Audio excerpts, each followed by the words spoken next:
Cleaning your Blackstone griddle after every single cook will not only ensure consistent results, but it will also ensure the longevity of the griddle itself. The last thing we want is to leave that built up, dirty food on there, let it get all rusty. This will only render your Blackstone useless. So today, I'm gonna go through the simple steps to keep your Blackstone griddle in top-notch condition. This will be a quick video, but it's an important one, so stay tuned. As you can see here, we just finished cooking some Chipotle chicken tacos. It left this thing gross and built up. So you're only gonna need a couple things for this. You're gonna need some kind of scraper. Here I have a Blackstone brand one. You don't need this one. You could also get a little bench scraper like this, or an old taping knife will work well. You're also gonna want some oil. I like canola oil. You want a cup of water and a couple of paper towels. Start off with taking your scraper. Just scrape off any of this loose junk.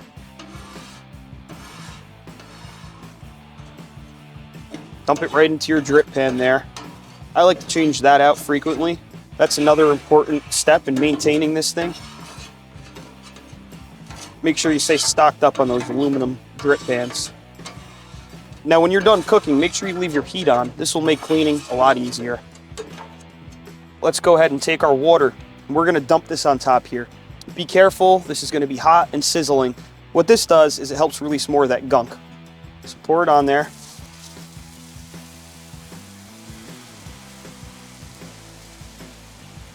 Scrape the rest of that out.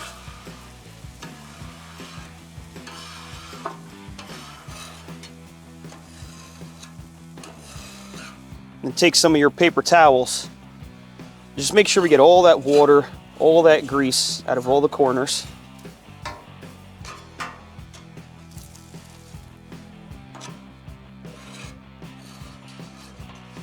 Bring this around, get all the nooks and crannies.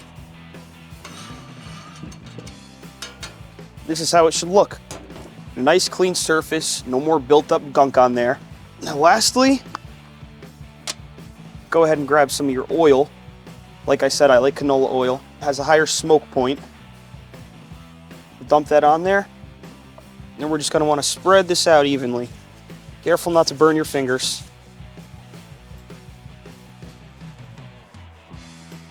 Get it from end to end.